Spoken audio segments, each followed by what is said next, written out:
Joe Schmo Show season finale is upon us. Here you go.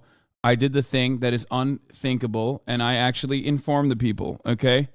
I'm informing the people, and you can do your part by informing others as well. There you go. Doing the goddamn thing.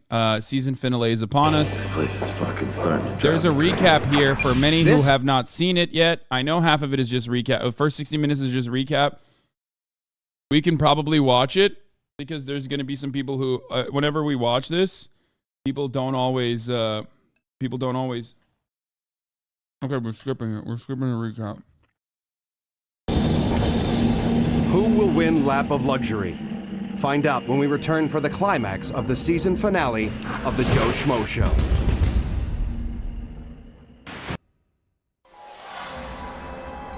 For the first time, I'm starting to think that there is a chance that I can win this game. What is the fucking audio on this, dude? What's happening? How is he going to react? Is he going to be pissed at us because we lied to him and we deceived Practice him? finishing your sentences. I don't need to because I finish inside your mom every night. Fucking got him, dude. Oh my God. Oh my God. It's exactly what your mom said last night, actually, as I was finishing inside of her. You're going to have a brother soon. Reality is going to just completely flip around on him. Anything could happen.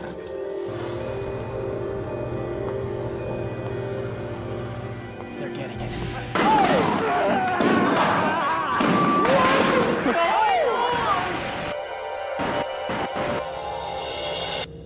Gentlemen? What? Why do they imply that Matt's going to shoot everyone when he finds out the truth about this show and gets mad?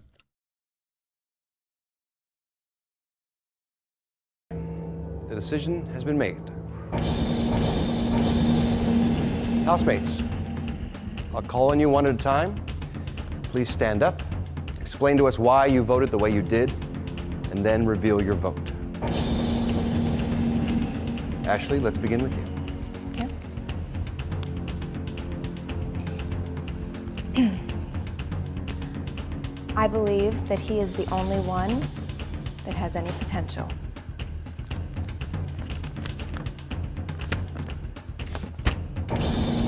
One vote, Hutch. Thank you, Ashley. Kip. Wow. Well, this was not a very hard decision, I have to say. This person made me laugh. He made me cry. And he protected me when I really needed it. And my vote is for Matt. One vote, Hutch. One vote, Matt. Molly. I chose this person because no matter what the situation, he could always lighten the mood just by opening up his mouth. So, Brian. Wow. One vote, Hutch. One, Matt. And one, Brian. Gina. Well, I'd like to say that I have respect for the fact that all of you made it this far. That's something I respect. But I did vote for the candidate who I feel never lost sight of the true focus of why they were here, which is to play the game. And my vote's for the Hutch. That's 2 votes for Hutch, 1 for Matt, and 1 for Brian. Earl, please. I voted for the man that I think is squared away and strack, period. Matt. What is I've never even heard that word before. Strack. The fuck does that even mean? 2 votes for Hutch, 2 votes for Matt, 1 for Brian. Lastly, we'll ask Dr. Pat, and potentially, this could be the deciding vote, unless there's a 3-way tie. So we'll have It's to see. military for straight. Dr. Pat. I feel like the person that I voted for is the most real. The person who has been not only true to himself, but true to This is literally where they ended last episode. all of us. And deserves this the most. And Also who gave me 3 consecutive orgasms. I'd like to vote for the Hutch. Hutch, you're the winner. Hutch is the winner of Lap of Luxury.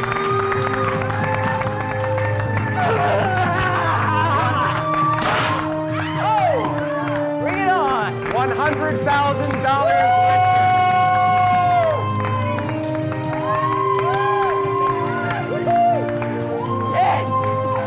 Yeah, no one, dude. They are making a fool of this. They are trying to see what it takes to make a white boy shoot up their workplace. Okay, that's what they're trying to do.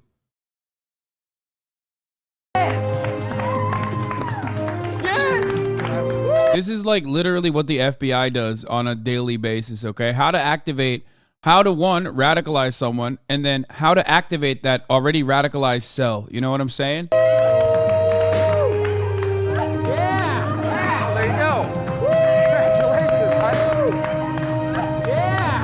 Add this to the core comp. Yeah.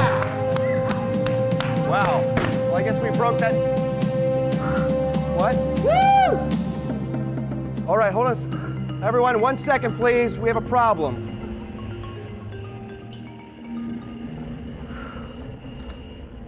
All right, well, 1 second. 1 second, Hutch. I'm sorry. Hutch. Okay. He's no problem. crying. David, what's up? Ralph. We had a problem. Listen, I just got a call. His background didn't check out. One of the pieces. We have to take care of it. All right, all right. All right, I'm sorry for the interruption.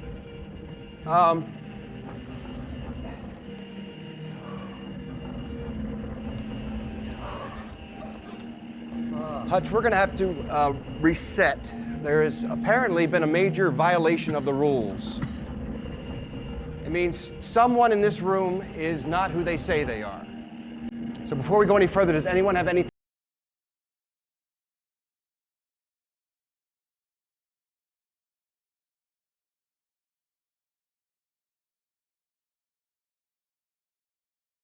Kip, admit that you're not gay and admit that you're not a Cuban man. Admit that you know how to swim. Come on.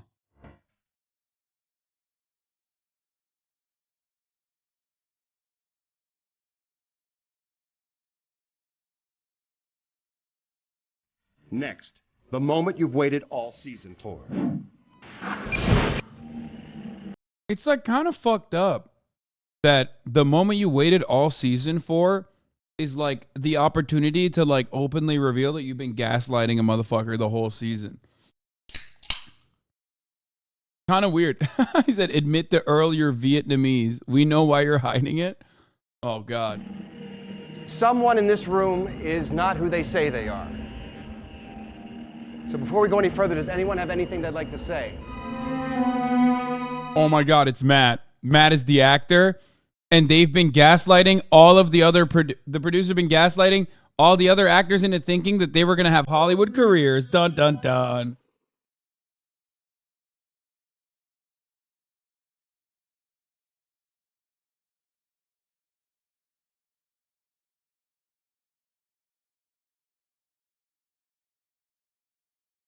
I'm John Quinones, and this is What Would You Do?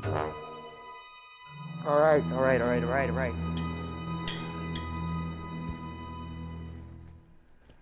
My name's not the Hutch.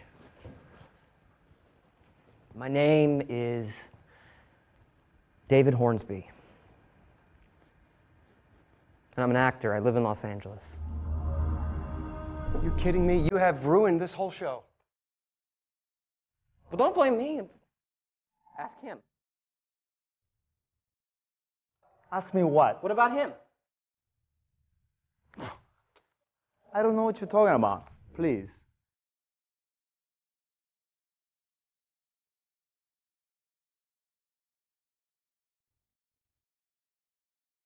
All right, I'm an actor too. And Oh, say it. Oh, my God. Is he going to say he's not gay and he's not Cuban? I wasn't honest about it. I'm sorry. Sorry. But you know what? It's not just me and him. You know, everyone else here is, you know, come on, guys, raise your hand if you're an actor as well. So, dude, Nick, also known as Brian, whatever, we all know his name is Nick, literally held him there. Look at that. Just me and him. He goes, no, You know, everyone else you here is- watch. You know, come on, guys, raise your hand if you're an actor as well. Please, I mean, come on. Let's be honest about this. What? Matt? What is going on? What is going on? Matt? Are you freaking kidding us? Matt? Carter! Everything I told you about my life and my family What? and me is all true. My It name is? Everything is true. Are Everything you an I told actor, you. dude? Are you an actor? Are you an actor? Everything I Hold told the you about my phone. life. Are you an actor? Tell me, just say it. I am. What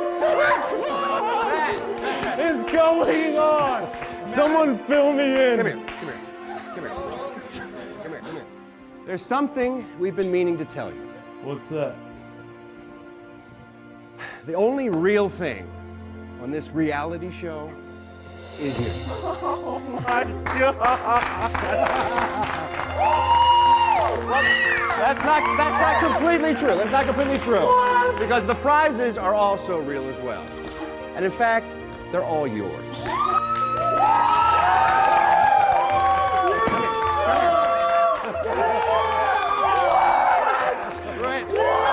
Okay, this is how you... Okay, my hot take, Matt wasn't in on it. Because I don't think he's that good of an actor. Like, I don't think that, like, because I saw some people being like, oh, you know, he's like, he's actually in on it too or whatever, but like, no, I don't think he is. I can't believe it. I can't. Matt, you remember the spa vacation you gave to Dr. Pat? Yes. That's yours. Remember the trip to Tahiti Oh my God, I'm going to go to Utah? Pog. that you thought you didn't win? Yeah. That's yours. Boys, we're going to Utah. The flat screen TV? Yours. Not the flat screen. Finally, and certainly not least, this check made out to you for $100,000 is yours. Oh my God, I can't believe it. Matt, I think we owe you an explanation. Matt, everything you experienced in this house, from your housemates to the game results to the eviction votes, it was all very carefully planned and brought to life by these amazing 10 actors and hundreds of very hardworking people. All for you. It was all for you, buddy. That's an interesting way to spin it. We gaslit you for a month and like very deliberately had a team of writers mathematically create the worst situations to toy with your emotions. But hey, you know, we care about you a lot. That's why we did it. Kind of crazy. Wait. Ask me now that where I won, where I'm gonna go. Where you gonna go? I'm going to Pittsburgh! Wow. Wait. The Lap of Luxury. The Lap of Luxury is the world's most elaborate cover story. What it is that you're now the star of your own TV show. Again, another fun way to spin it, I guess. We searched far and wide all over America to find the warmest, kindest, most genuine man we could. And that man is going to go from being the nice guy next door to TV's brightest new star. And that guy is Matt Kennedy Gould.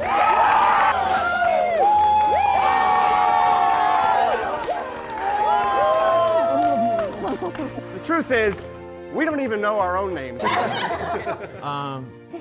You know, I just have to say while everyone's quiet, like, you know, and I was gonna say this anyway when I thought you were all who you said you were. You know, I went to a basketball game. You know, I was having a hard time, and I went to a game, you know, in a bad neighborhood. Dude, you fucking know I had not seen this footage and I knew he was wearing this, okay? I had not seen this footage, but I knew he was wearing this outfit. Like, it materialized in my mind. He got the short white socks, okay? He has the longest, biggest basketball shorts you've ever seen. Just straight up, it was so clear to me. Neighborhood at home, and you know, I walked in there, and there the Adam Sandler fit, by the way. The casting director, you know, saying, "Do you want to be on a reality TV show?" You know, and like, of course, you all know me. I don't know you, but you know me. I'm a ham, so of course, you know, I got on the camera that day and I messed around and just had fun, and then the whirlwind began, and you know, what the most amazing thing about it all is that there's people out there, you know, people who saw things in me that sometimes I can't see in myself. We all saw it. We all saw it, man. Yeah. We all saw it, Matt. A mark, which is what happened, which is what they saw. A fucking mark, dude. Which, you know, respect. You're a hell of a guy. We love you, man. We love you. It's just so amazing, man. It's just so amazing. And I feel bad if I did anything to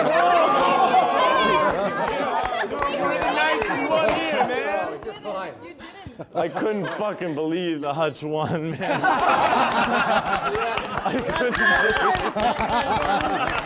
I tried to be gracious about it, but I thought, this asshole, after everything, he won? Are you kidding me? I'm cool as hell. Really, I can't thank you all enough. Earl, man, tell me, please, were you in the Marines?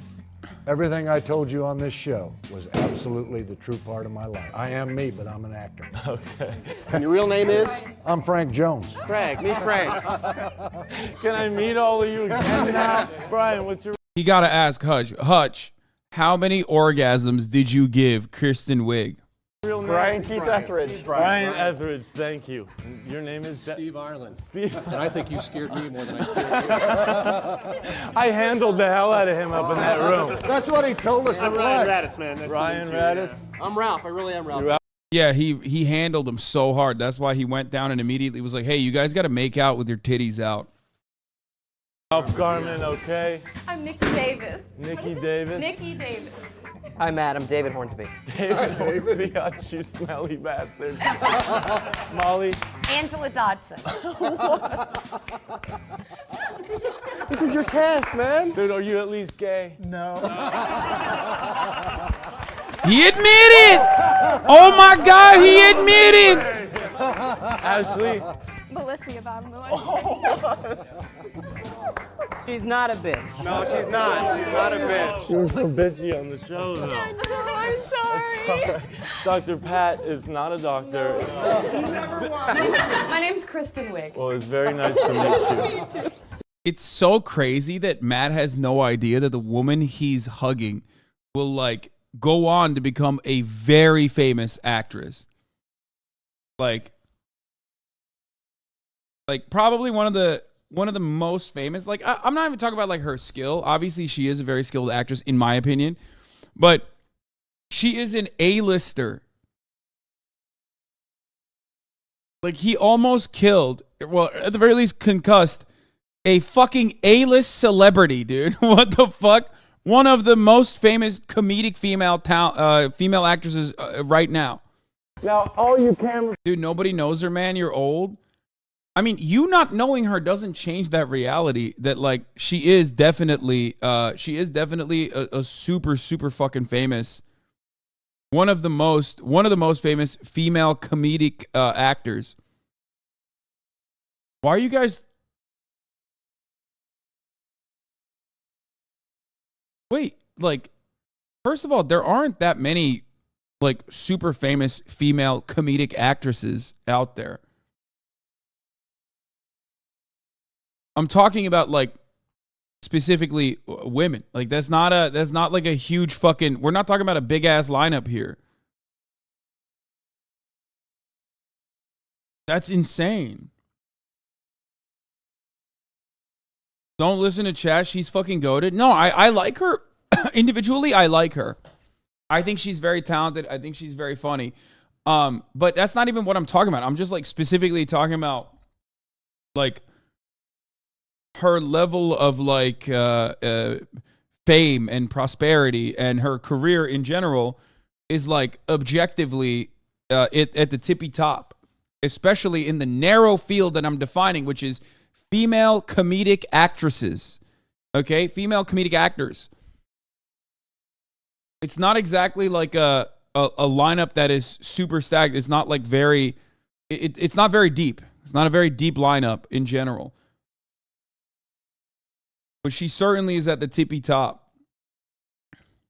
And when I say it's not a very deep lineup, I'm not saying like women aren't funny or anything like that. I just mean that like, given societal constructs, people don't expect women to be funny, and therefore there's not a lot of like there are not a lot of moves towards propping up female comedic actresses like that, which makes it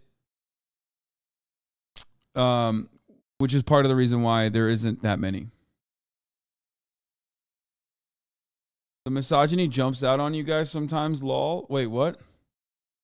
Hasan, your mind is going to blow when you find out about Tina Fey and Amy Poehler. Wait, what the fuck are you talking about? I consider Tina Fey and Amy Poehler in that same fucking talent pool. They're also SNL writers and people too. What do you mean? Yes.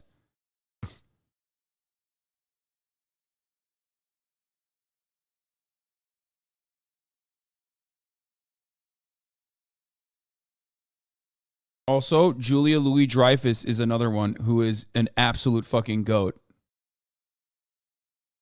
I love her. She probably my favorite.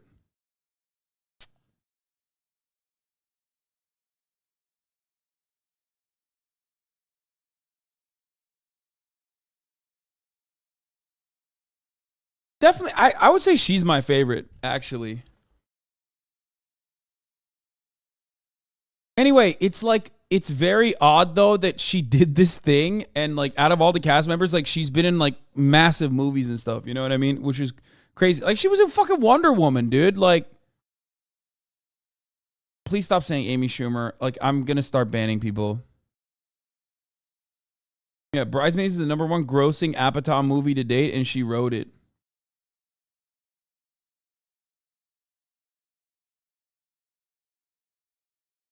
Please. Melissa McCarthy, fine. Don't fucking put Amy Schumer in there, please. Jesus Christ. Julia Louis-Dreyfus is also an SNL alum. Yes, the SNL is like the what's it? The fucking National Lampoon, which is ironic because like a lot of SNL alums are also National Lampoon alumnus as well. Or Harvard Lampoon. Is it Harvard Lampoon or is it National Lampoon? The funny paper at Harvard. Harvard Lampoon.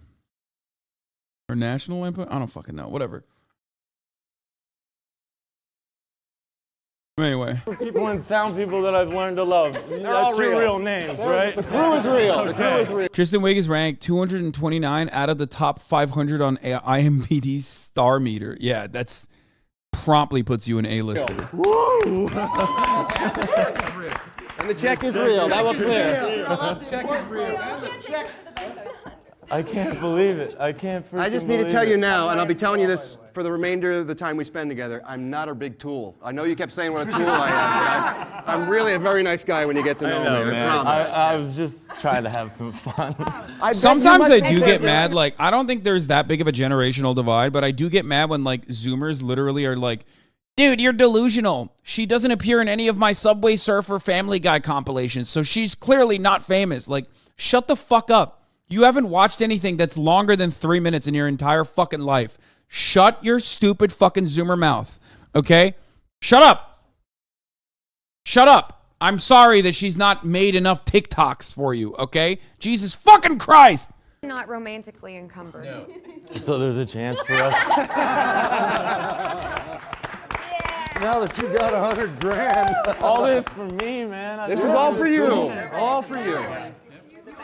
Now, you must be thinking, What were these guys thinking and doing and saying while they're all busy pretending to be other people? So we put together some clips of how we all really feel about you. Watch this. Okay. Oh shit. Oh, he has like an outro. He's a good man. You know, I feel like we could be friends. And there's also an interview in the end, right? This guy. Matt, I apologize for anything. If you base your opinions on IMDb, you have a lot of growing to do, and your prefrontal cortex clearly hasn't developed yet. IMDb, lol. Oh my god. Oh my god. My favorite. Wait, first of all, we already agree. Shut the fuck up. Shut the fuck up. There's no other way to make a qualitative assessment. It's like looking at a fucking Q score, you dickhead.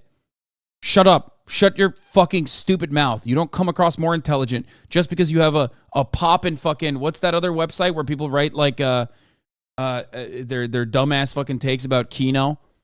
Letterbox. Oh, look at me. I have a Letterbox account. I feel so intellectually superior to you. Shut up. Shut up. Nobody cares. You're a fucking nerd. Okay? Great insult, but bad take. Thing we put you through. You understand, all right? He's the sweetest thing. I mean, he is the sweetest thing. Bless his heart. You know, that's all I just look at him and I'm like, oh my gosh, we already love you. I do think that you're probably one of the most amazing guys that I've ever met. And you're very cute, too. Those eyes, I could totally get lost in them. All I have to say is if this were a real reality show, you'd probably be in trouble. Matt, I love you. You're an amazing person, and you've surprised everyone on this project. Humana. Awooga! What an amazing. He definitely surprised me when he came out with the Kangol and the fucking hammer pants, shiny hammer pants, and also busted out the beatbox. That was fire. Person you are. I just wish you the best of luck in the whole world, and I just want you to know that you deserve every great thing that's going to happen to you into your life.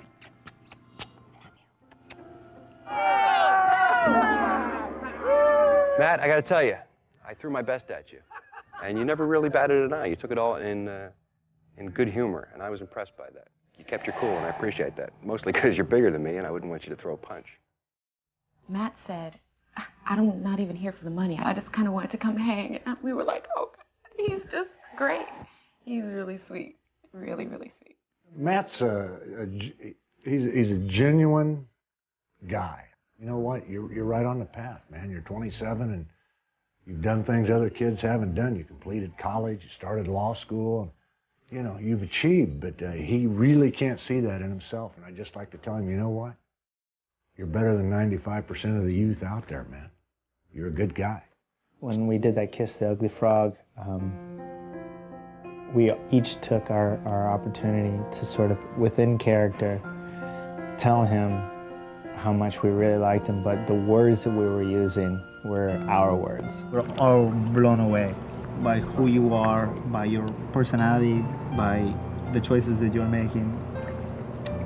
You're a great person, really great person. I mean that. I really mean that. I want you to know that. Matt Kennedy Gould is he's top 5 of the nicest guys I've ever met in my life. I mean, he's just a great guy. I mean, he's a wonderful, wonderful guy. I want to say this to Matt. Matt, you, genuinely, I'm your friend. I would be this guy's friend anywhere. The power of boredom. Bro, he is sweating. He's not even just crying. He's sweating from how hard he's crying. God. It's all for you, man. It's all for you. Thank you so much. Congratulations. You deserve it. You deserve it. Matt, tonight you're going to be spending some time getting to know the real us as we kind of hang out here at the mansion. We're still going to live in the lap of luxury, at least for a little while. But tomorrow night, you're going to find yourself in the true lap of luxury because you're going to be a special guest as we take you to the Spike TV kickoff party that's going to be held at the one and only Playboy Mansion. We want you to go up there. We thought that was something you might enjoy. Woo! Congratulations, man. Oh, man. Oh, I have nothing to say. It's the most, come on, it's unfreaking believable, man. I can't believe Kip's not gay. Frankly, neither can we. After spending some time with him. I can't either. So what are you going to do now that you've got this money, you've got your own TV show? Hell, the sky's the limit for you. What are your plans? God, right now I just want to see my mother and my father Yeah, you want to tell him about and this? my sister and my nieces and nephews and my boys, Racer and Jim, every other one of my basketball friends. I mean, I just want to. Aw. Wait, did he say my boys? He has children? I thought he only had nieces and nephews. Or does he mean like his friends? Only Playboy Mansion. Say it's the most. Come on, it's unfreaking believable, man. I can't believe Kip's not gay. Frankly, neither can we. After spending some time with him. I can't either. So what are you going to do now that you've got this money, you've got your own TV show? Hell, the sky's the limit for you. What are your plans? God, right now I just want to see my mother and my father Yeah, you want to tell him about and this? my sister and my nieces and nephews and my boys, Racer and Jim. I think I'll just say it like this. I think the producers lucked out.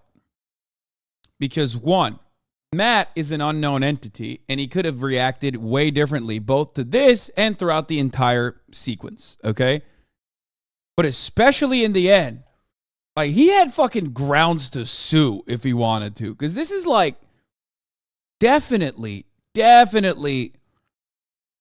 breaching many legal and ethical boundaries, I think.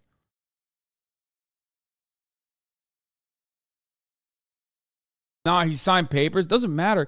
A lot of you think like once you sign the fucking dotted line, like there's nothing that can happen. Oh, okay. So you could just like kill someone. Well, sorry, you signed the paper. Sorry to inform you, but like we don't live in the libertarian paradise that you think we live in, okay? It doesn't work that way. You know, you can sign a fucking paper and still successfully launch a lawsuit against the television network.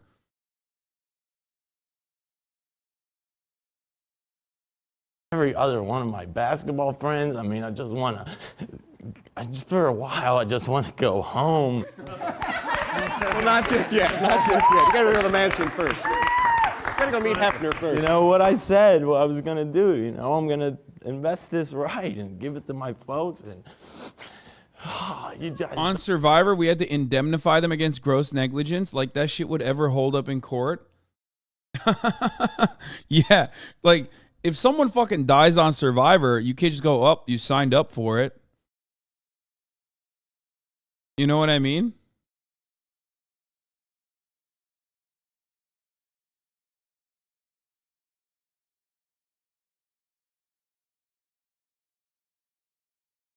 Danger Dave Ball. Lol, it's fraud. On Survivor, we had to indemnify them against gross negligence. Like that shit would ever hold up in court. People did die on Survivor Australia? Wait, what? Yeah, his suit is the 2003 draft, the NBA draft. don't understand how insane this is. Yes, we do. Yes, we do. Wait.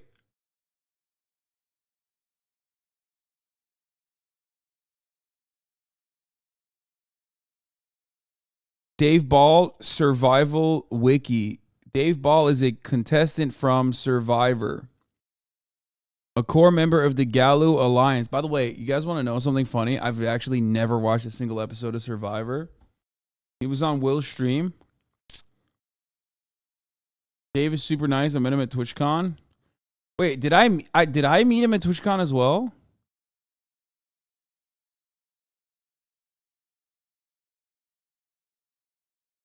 Why is this not loading?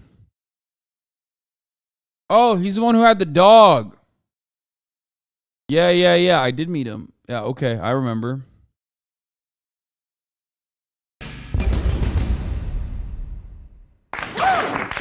Congratulations, man. We were all impressed by how well you stand up for yourself and for other people, like for Kip. How you you make the right choice so often. It's incredible. I mean, that's a credit too. Lore update. After the Joe Schmo show, Matt Kennedy Gould needed to do a bit of soul searching after his live-in girlfriend broke up with him. I wonder why. Gould decided to reassess his life. He got rid of his drugs, moved back to Pittsburgh, and has been sober ever since. See more on Gazette Review. You know, he was what doing I come drugs? from. Sure. T-Bird, you know, my parents.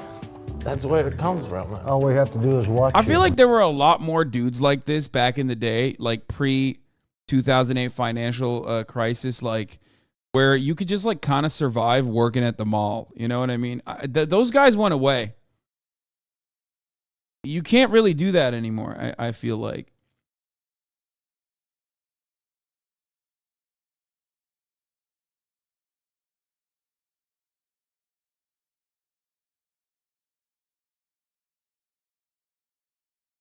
We know where you come from. Well, Matt, there's some people that would love to meet you. Come on, with me. Ladies and gentlemen, your newest TV star, Matt Kennedy Gould. Say hello to people who work for you.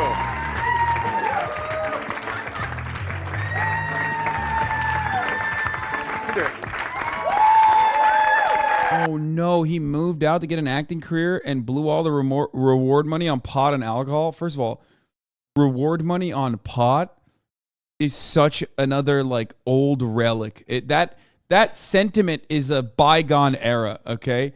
Like when he said he dropped all the drugs in the Pittsburgh Gazette or whatever, I thought he was doing heroin, okay? Not even for a moment did I think it was weed, okay? Which I assume that's what they're talking about.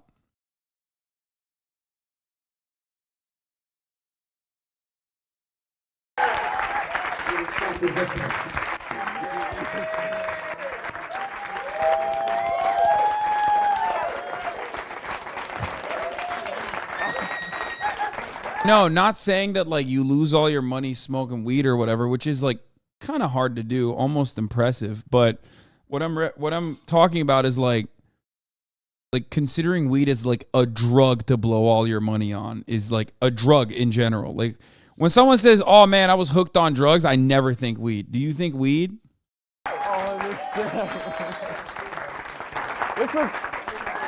This was Matt Central. This is how we tracked every movement you made all over the mansion the entire time. No, not in the bathroom, no. We gave you a little private time, but every other moment was pretty much watched and documented, and we took it, and we schemed, and we figured, and we plotted, and we planned, and we wrote a little show around you. I hope you don't mind. That's fine. Is that all right? Knowing how much you like to know people's names, you're going to be busy all night long, Matt. Because literally it took hundreds of people to pull this off, and we could not be happy, really couldn't, that you're as happy as you are that we did it for you. Because we never know with you. You never know how you're going to react, Matt.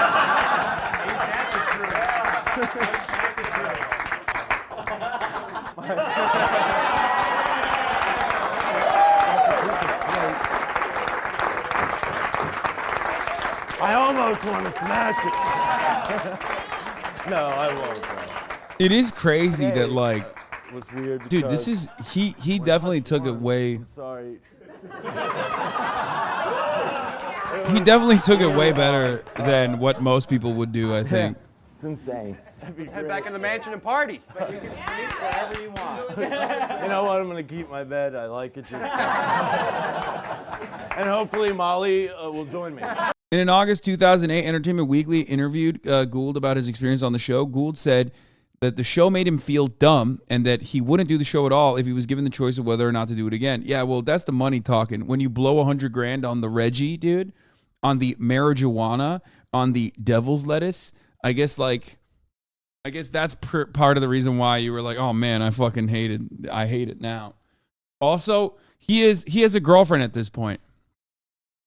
But he's so horny that despite the fact that he has a girlfriend in the real world, which, by the way, I didn't want to spoil for you guys, but I did know that because I saw it in the chat multiple fucking times. You little shits can't stop yourselves from fucking spoiling it, for me at least. But at least I did not betray the rest of the chatters who did not know. He had a girlfriend at the time of the show, okay? And I guess like they broke up. I wonder why. Well, this probably might be one of the reasons. He, despite having a girlfriend, literally was so horny both on the show and also is still trying to fuck this woman. And she's like, oh, I could be down. And hopefully Molly will join me.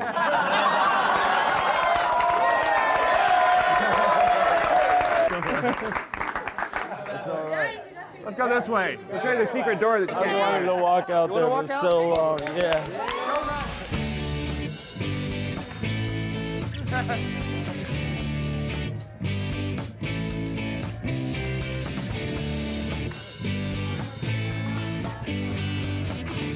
Yeah, imagine they're like, we have, Matt Gold, we have flown in your friends, your family, I think it's safe to say and that most Matt importantly, your girlfriend. Kennedy Gould had the experience of a lifetime. Well, we couldn't have done it without Matt. And we're about to sit down with the star of our show. That's right, Matt Kennedy Gould is coming up next.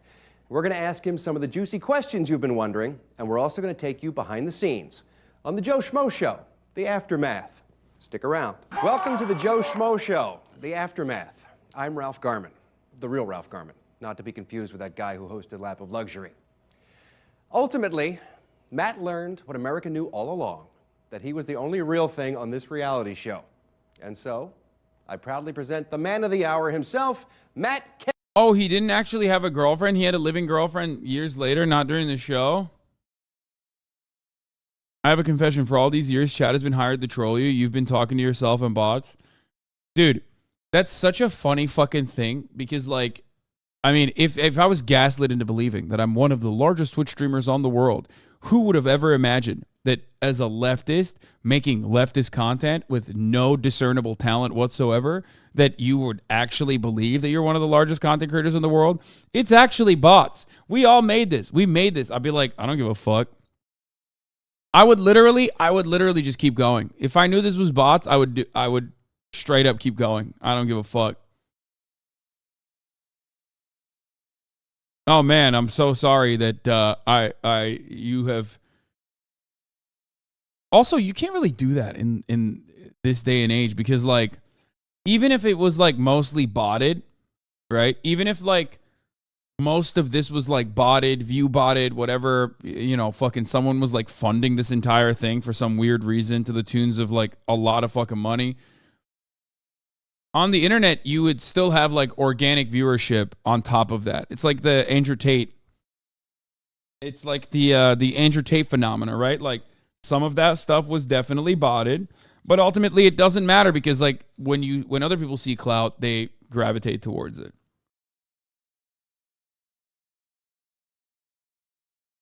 Kennedy Gould. Hey, buddy. Good to see you, man. Good to see you, too. Have a seat. Well, a little time has gone by. You've had a chance to let this kind of sink in. What are your thoughts? You know, I'm in shock. I can't believe that the whole show was based around me.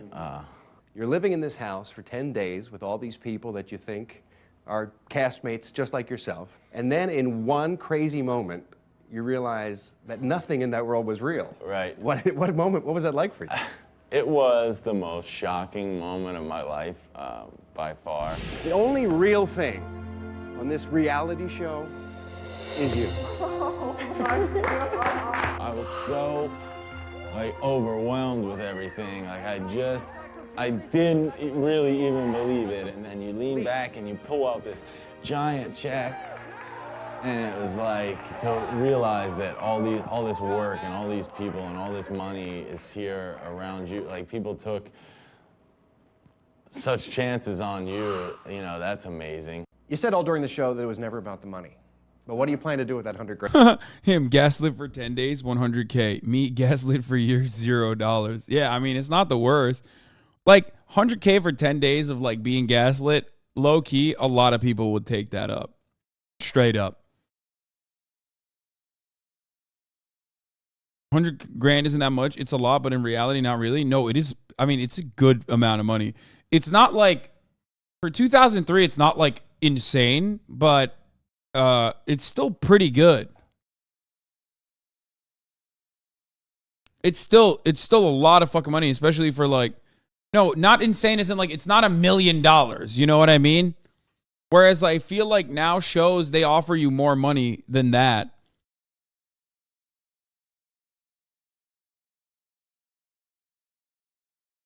You would have easily been able to buy a house with that money. Like, so easy. Your head would spin how easily you'd be able to buy a house in 2004.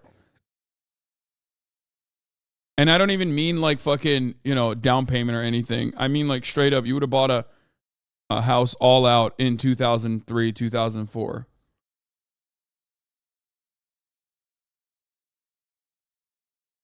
You can do that now too, just not where it's terrible like LA and New York City. First of all, $100,000 for a full-blown home now, you have to be in like the worst part of Ohio, okay? And Ohio as a state is already pretty awful, but you would have to go to the worst part of Ohio. What the fuck are you talking about?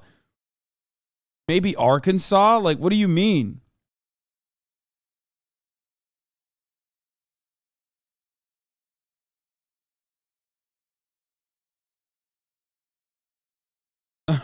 Yeah. 12-year-old chatters thinking you can retire with 100 grand. It's funny. Yeah, I'm in rural Alabama and it's 200K for shit homes. Exactly. If he had actually taken that 100 grand and like literally lived inside of a house for years and years and years and years, he'd be able to literally gift everyone in here a sub and not even think about it at the top of the hour. Because he would have, that house's value would have fucking skyrocketed. It would have tanked in 2008 and then skyrocketed afterwards again. Probably like, you know, quadrupling, quintupling, 10xing in fucking value. Okay? But meanwhile, the best bang for your buck is the $5 a month subscription or the Twitch Prime one. Because at the top of the hour, there's a 3-minute ad break, right? And if you no longer want to see those ads, Fat Cures Muscles, thank you for the 50 gifted subs. That's it. That's him. It's Matt. Matt Gould in the chat. Fat Cures Muscles with the 50 big ones. He did buy a house. Newsflash.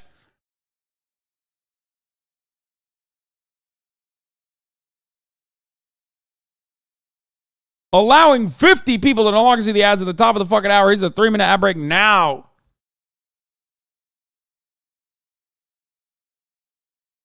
I'm cracking up. We bought our house in 2000 for 90 grand and I live in Arkansas, lol. Yeah. My parents got a house around that time for like 200K Canadian. Now they both have apartments that are almost 1 million each. Rub a duck. Thank you for the 5. Get the subs.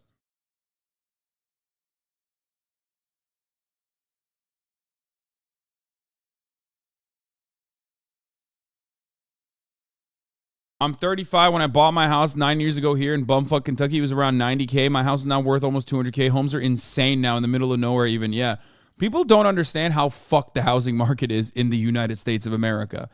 Who would have thought that like the single form of like individual wealth, you know, the most reliable mechanism that the American government created to like generate capital and individual wealth in the form of like homeownership would have created this awful system. Not even America. It's like Canada. It's everywhere pretty much where there's no like control or socialized housing.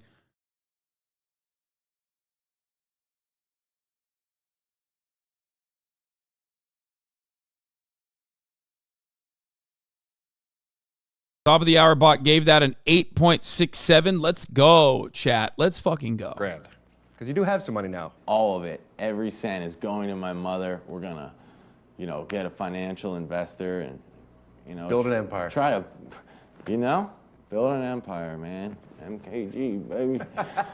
No, I'm gonna treat it wisely. That's what I'm gonna do with it, and I'm gonna see Fish a little bit. Fish, the band. You're gonna follow them around? A little bit. That's cool. Oh my God, he is definitely a weed smoker. Okay, Matt. Now we want to let you in on all the details. What the fuck? He's a Fish fan. Take a look.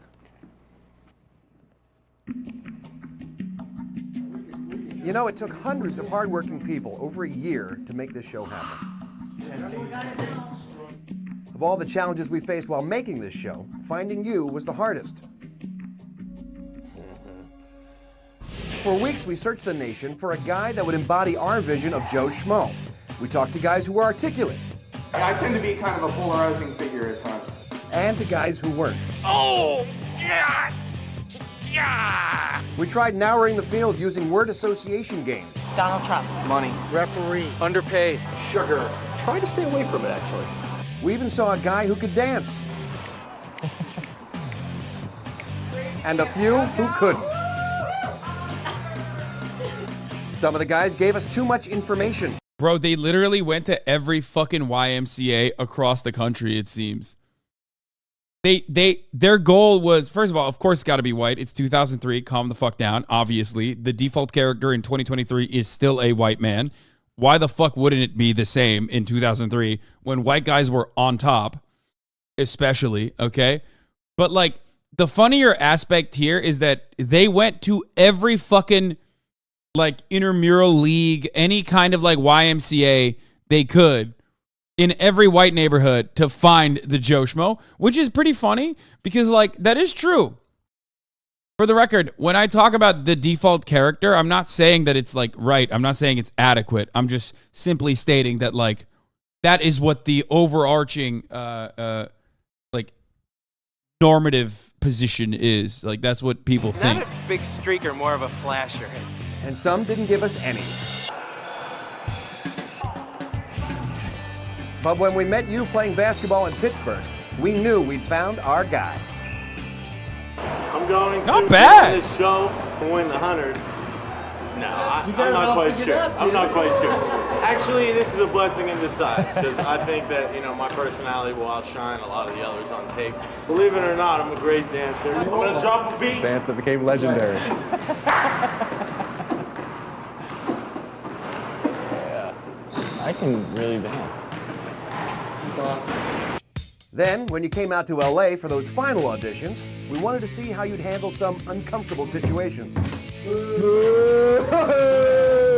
Matt. Nice to meet you too.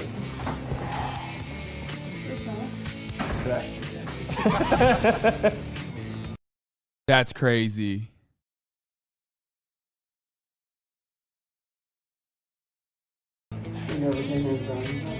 No, I haven't. But I might start now. And I'm sure you remember when we introduced you to your future buddy, Brian. I don't think so. I don't know. I hope not, because I've been sitting here picking my nose and watching TV when they told me not to. You were the perfect guy for the show, so that's when we sent a producer to your home. You've just been cast on Lap of Oh, Luxury. wow! All right. That's crazy. Thanks a lot. My parents. Oh my God. Oh God. This is so, I don't even know what to say to this house, dude. Look at this fucking house, dog. I'm happy for him. I think this is something that he'll really enjoy. Take it for all it's worth. Look at his mom, his dad. Nice for him. So I'm hopeful that he does well. I'm happy. I needed a break. I got it. Next, we had to find the actors to play those quirky reality show characters you had to live with. This is confusing for you. This is embarrassing. If you feel sad, cry. If you are happy, you should cry as well. They said I had anger issues, whatever the hell that means. Frankly, want to beat the crap out of him. It took months of auditions, but we narrowed it down to 8. Some were so good, it was scary. I'm trained to do a job, and I do my job very well. And the only thing you feel when you take a human life is recoil. Boom. Now that we had found you and the 8 actors, the show was ready to begin. Yeah, bro, I don't think Earl is While the house was acting. being Has dressed, anyone checked in with on the Earl? testing Is he all and right? surveillance cameras installed, the final rehearsals with the actors were underway. I'm kidding. I think Earl, he died. Oh, R.I.P. I think Earl is actually not. Earl is from a weird time where, like, I don't know if he ever saw, like, real combat. He strikes me as the guy who, strikes me as a part of the Marine Corps in the 90s. So they did, like, my favorite, Operation Desert Storm. Or I wonder if he got married to one of the Dixie chicks. Wait, no way. You think Earl was Vietnam? No. Vietnam is like, he's not old enough, dude.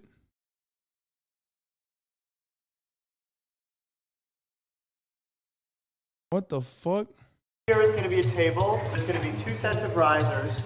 Let's do Gina's eviction first. For the past 2 days, I think it's safe to say you've all enjoyed life in the last. No, they have a song called Earl.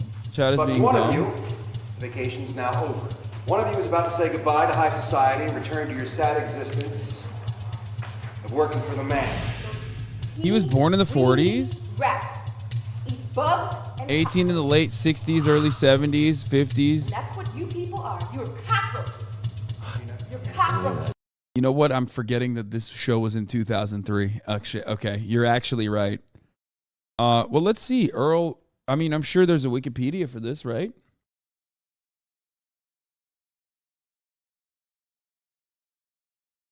I work for one of the HVAC firms you always talk about, and there are non-vets. It's crazy how old and racist you can get. Highly entertaining. Oh, yeah. That shit was rare. I said, you heard what I said. I said you're cockroaches. That's right. He did get a award for my scrapbook.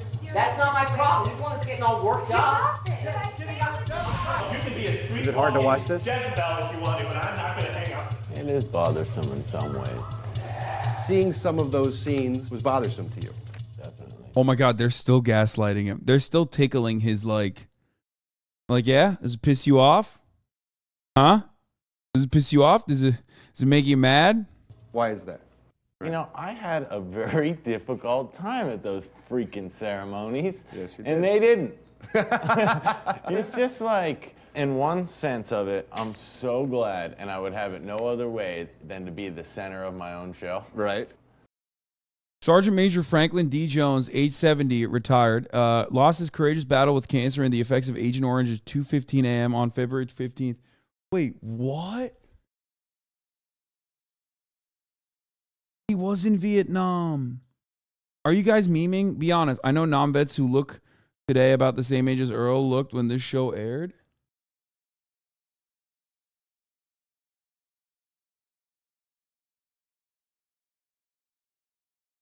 Bro, this chat is crazy. You found his grave, dude. What the fuck? Served with honor and valor in the United States Marine Corps for 28 years. His distinguished military career includes fighting one of the longest, bloodiest battles of the Vietnam War, the Battle of Khe Sanh, where he was a sniper with the 26th Marines. His military service and courage were commemorated with 2 Purple Hearts, the Cross of Gallantry with a Silver Star, and 2 presidential citations. When he retired from the Marine Corps, he was proud to protect and serve as a member of the Inglewood Police Department for a number of years. Wait, are you sure this is the same guy? No, this isn't the same guy. This is a cop. I think you guys are wrong. This is a different Franklin Jones, I think.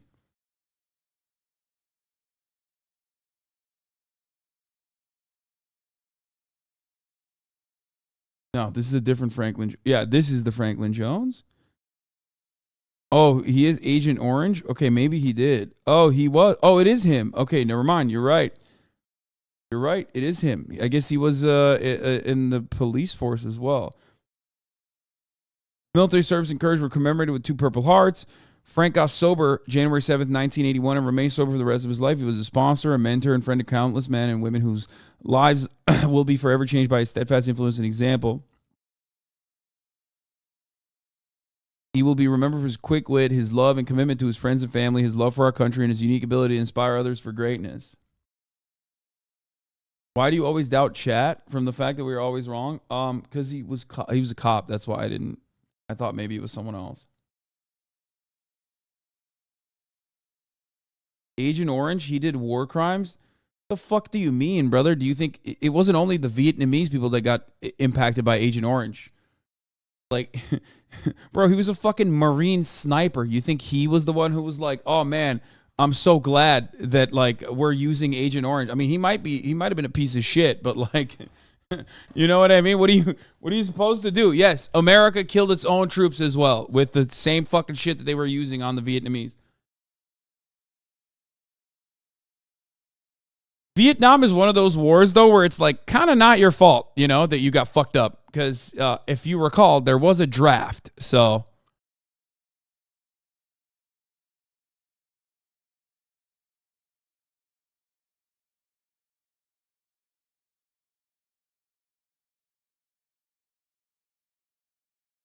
All sergeant majors are pieces of shit.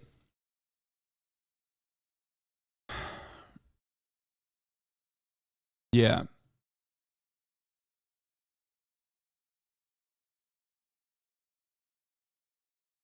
YouTube to take back earned money from demonetized videos. Wait, what?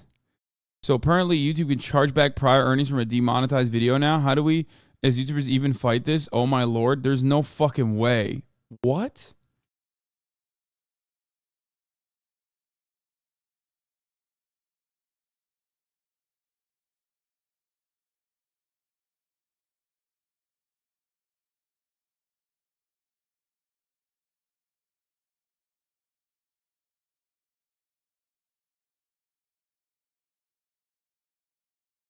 I was drafted for 30 years, bad chest.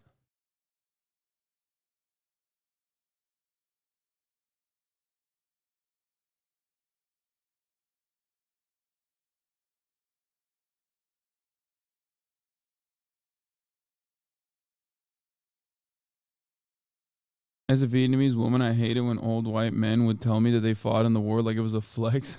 What the fuck? They're like, hey, I killed your grandfather, maybe.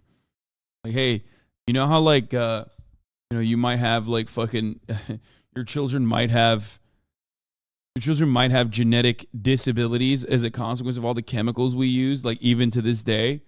Yeah, I did that. It was fire. You should be grateful for that liberation.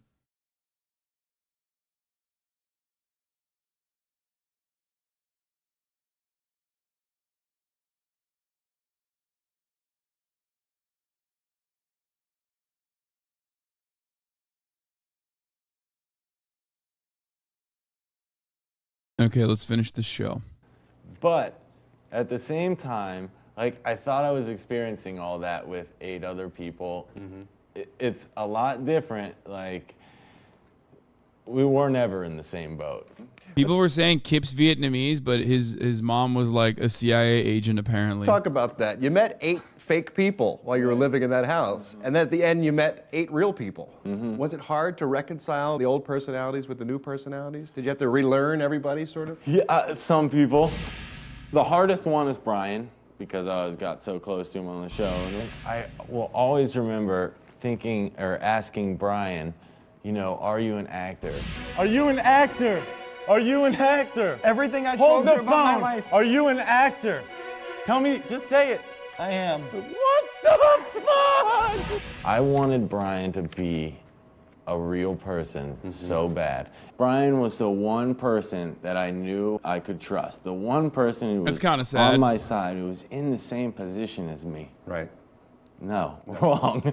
He wasn't. You know what I mean? Like now, Sure. a little while But later. at the time. Little did I know, Brian was not only an actor, but he was also a writer. I mean, it went much deeper with him. And you know, now we're getting into the whole like resentment I have towards Brian that I need to work out before we continue our friendship.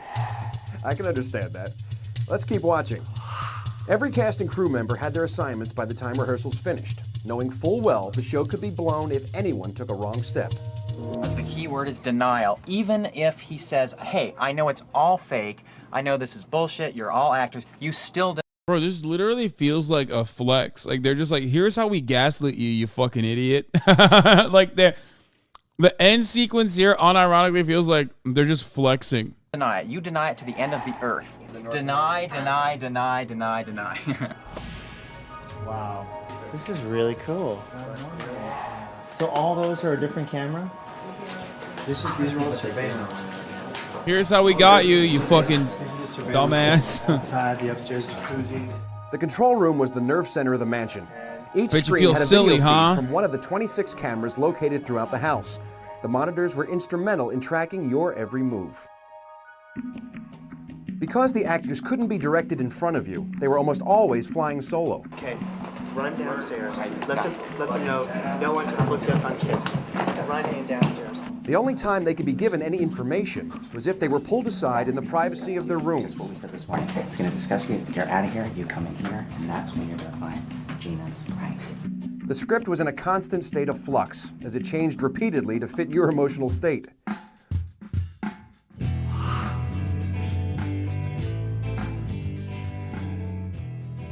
After months of preparation, the one thing the cast and crew were not prepared for was how your emotions would affect every one of them sitting in the control room watching. Someone is looking down on me. Because when you were happy, they were happy. What the fuck are you talking about, dude?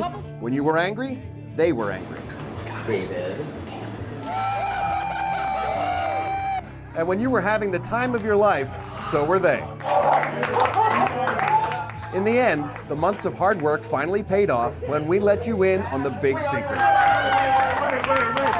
Ask me now that where I won, where I'm gonna go. We're gonna go. I'm going to Pittsburgh.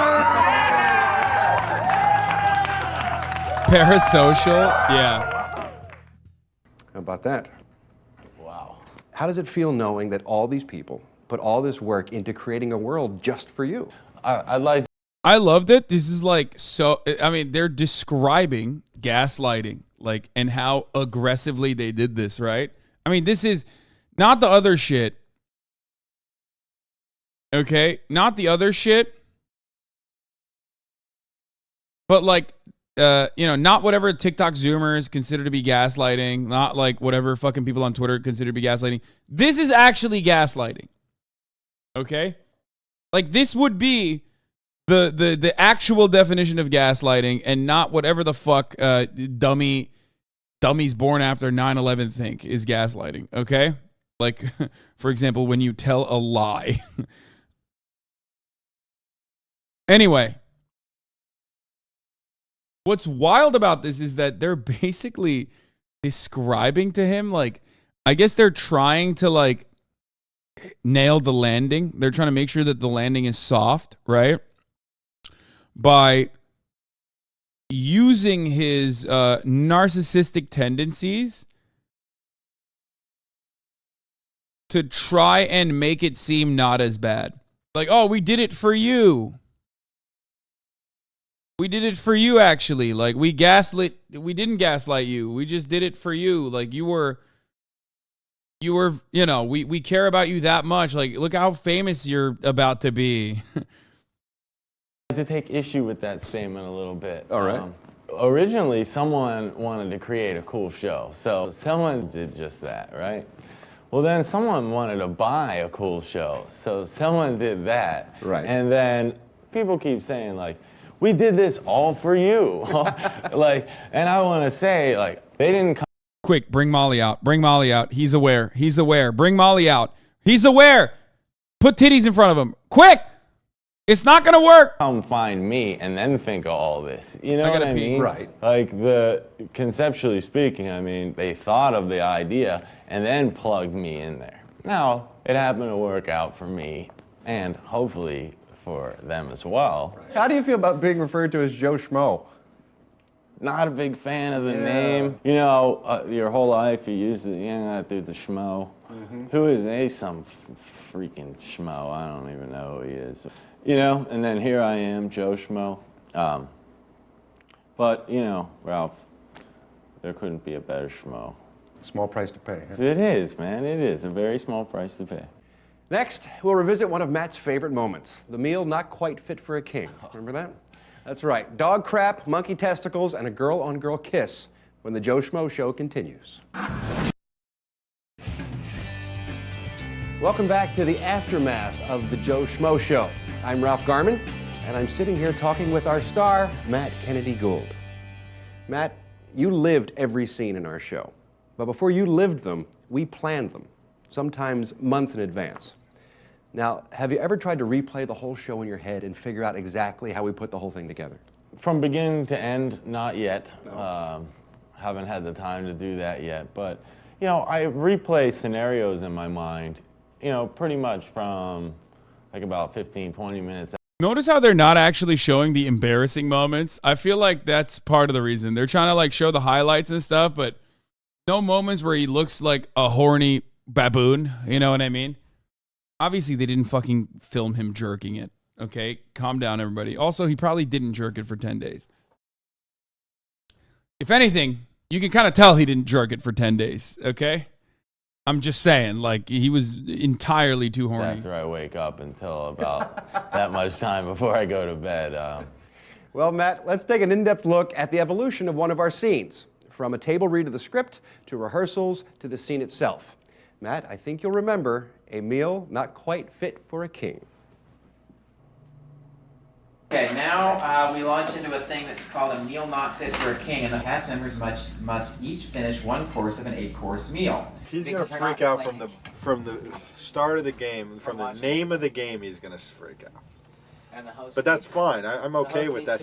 The casting director assured me that I would never have to, when I came here, I would never have to eat anything nasty. I have a well-documented gag problem. The last, final, meal number 6. Bring it on in.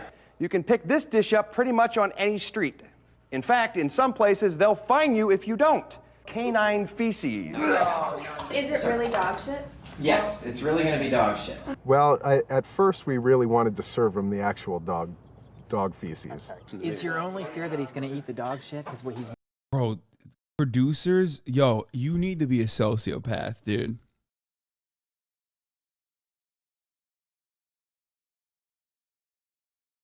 Like, producers really have to be like a demon to do this job appropriately. I mean, I appreciate it. I respect it. It's almost so crazy that, like, you know, it's goddamn, because they make such good content. Fuck me. Holy It's possible shit. that he's going to pull out from the beginning, be like, I'm out. No. We have no intention whatsoever of letting him ever put that in his mouth. He screws us every time because he comes up with something we're not planning on. Well, we got word from the network that they were a little worried that Matt just might actually take a bite before we were able to get the dish away from him. You can get screwed either by him diving into it, which I realize we all feel will not happen.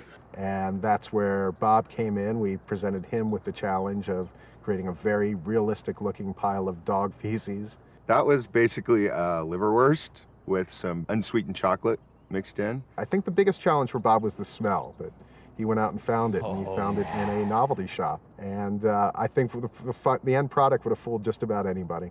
If he goes for it, Brian's going to, or one of you is going to throw it. Anyone who's nearest. No effing TV show is worth this. Wait. There's no way in hell they're going to serve me real dog feces. I think once the smell hit him and everybody, and the reactions of all of our other actors, I think we got him. I think we got him pretty good. If it's real, like, this game's over. Now I gotta know, would you really have taken a bite of that dog crap? If it meant winning TVs for everybody? I like how it's uncensored now that we're sure it's fake. Yeah, I mean. No, I wouldn't have. That's good editing. The sheer, the bottom line of that is like, I'm not able to do that. Right. We know your gag reflex is pretty legendary. I have a strong gag reflex. Oh, we know. And my thinking was, I looked back and I saw one of the producers, Mike Miller, who we just saw, and he wasn't even looking at me. He wasn't even looking at me, and it was, people were arguing, like, is this really dog feces? Mm-hmm. And, like, he kind of was like, it's dog feces and there's nothing we can do about it, without ever looking at me. That little thing, like, made it even less likely that I was going to figure things out. The director decides to turn the cameras off for a moment. Once he does, the host openly sympathizes with the cast. He begins to mediate between the cast and the producers. You know, if I get in my ear, like, hold on a second. All right, there's somebody from the network here who's willing to talk about this. Yes. Excuse me, David? Yes. Matt, of course. Yeah, Matt, how are you? Hi. David Decker, pleasure. Please have a seat. This guy, like, he's been in too many commercials. I think Matt clocked him. So, I got called out to drive out to Westlake Village because I see there's a problem. Oh, I don't think it's really a problem, but I don't know. I guess canine feces can make you ill. I don't want to eat it, and I won't. Technically, we can hold you guys in violation of your contract. Okay. Not in 2003? No, I think he was like, he had been in shit. I'm pretty sure he had been in shit before the show, which is also part of the reason why he literally briefly alluded to it, where he was like, Matt was like, is that guy an actor? Okay, let's just stop the situation right there. Matt spent some time in law school, plus he took some classes on debating. He's the perfect person to stare down a network executive. We also know that Matt has problems with authority, so sparks are about to fly. If you want to hold me in violation of my contract, please feel free to do so. That's not where I'm going. Okay, but That's that not is where I'm what you going. said. And you bringing up the fact about violation just infuriates me inside. I'm a guy from Pittsburgh. I'll go back if you want to hold me in violation of my contract. But like, that is not the way to set up a nice rapport between us. Is that what you want? I mean... No, what I want is ratings. Got a point. Can you tell us a little bit more about what was funny about that scene for you? It wasn't in any of my contracts that I had to eat dog shit. At least Something like that would the stand fine out, print. probably. I didn't read all the fine print, but no. I mean, in terms of, I think the real that a Pennsylvania man would eat an animal feces, like they should have been way more fearful of that.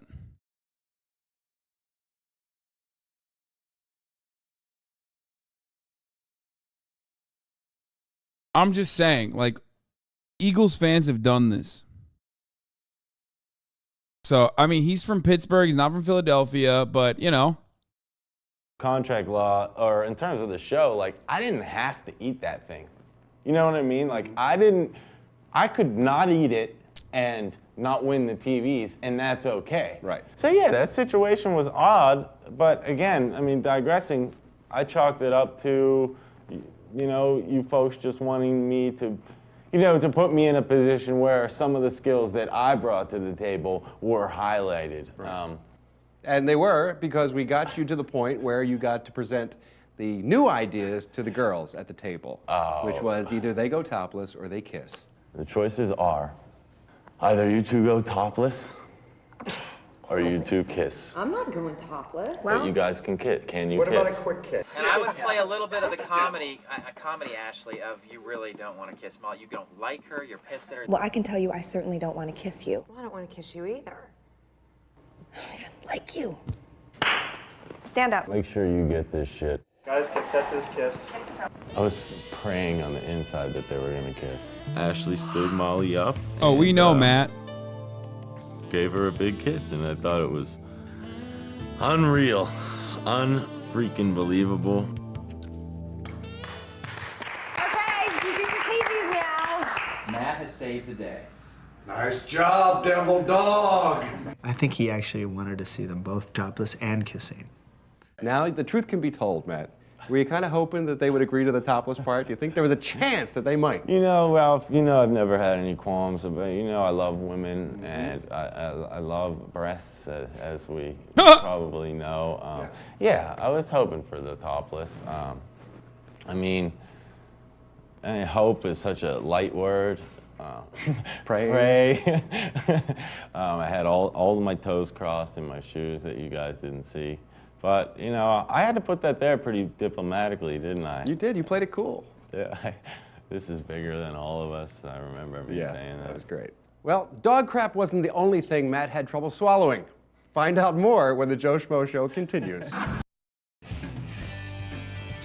Welcome back to the aftermath of the Joe Schmo Show. Now, Matt, as you can imagine, one of the toughest things for us to do on this show was to keep things secret from you. And in spite of our best efforts, we did have some near misses and some narrow escapes. Take a look. The first near miss came after the game These Drawers Aren't Yours, when Earl forgot which boxer shorts were supposed to be his. Yeah, I blew it. I blew it the first day within the first 2 hours. I thought yours were the fishing ones. Wait, which ones did you think were? The fishing. Those were yours. No. Yeah, the green ones with the... You had the blue one with the big fish in the front. Then, Molly forgot where she lived and bit her tongue to distract you. When I lived in Texas, I was in Beaumont, which is an hour and a half from Houston. Why do you live in Wisconsin? I'm like, oh my God, I just blew the show. It's over. I'm fired. I just bit my tongue. See, this stuff was so much It's hard. It seemed so much more to you guys than it did to me. Really? Like, I just was getting biographical information. You know what I mean? Sure. But the close call that had us most concerned actually happened behind the scenes. Every day, we would interview the actors about the progress of their characters' stories. The interview room was located directly next to your master suite and separated only by very thin doors. Because of the closeness of the rooms, we risked that at any time you could overhear one of these interviews. And to avoid a disaster, we had to carefully monitor your every move. It was during an interview with Kip that we had our scariest moment. Where's Matt right now? Because I'm interviewing Kip upstairs in the interview room. I was talking to Kip out of character, speaking not with a Cuban accent, straight as an arrow.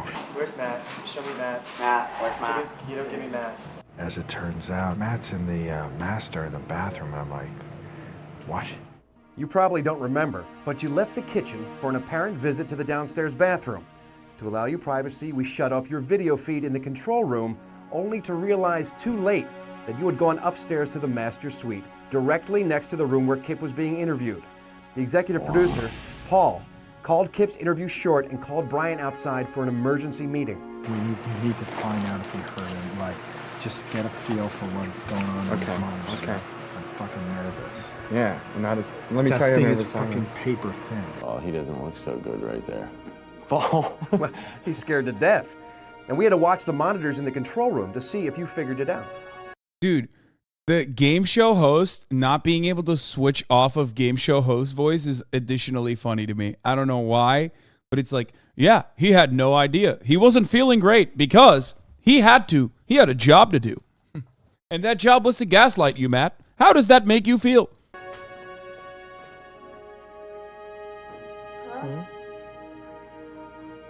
He's very intense. He's looking around. We're thinking, oh, fuck, he knows. He knows. He totally knows.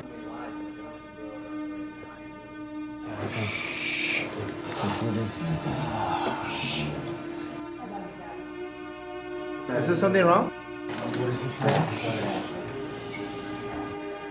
I'm going to check out my room. When you think about it from the production, from a production standpoint, it is unimaginably scary that your multi-million-dollar budget show is about to fall apart at a moment's notice because, like, a bunch of the actors that you hired could technically fuck up at any given moment. Brian and Earl to go upstairs. We were sure you were going to tell them one of two things. Either you knew everything, or you knew Kip was a phony.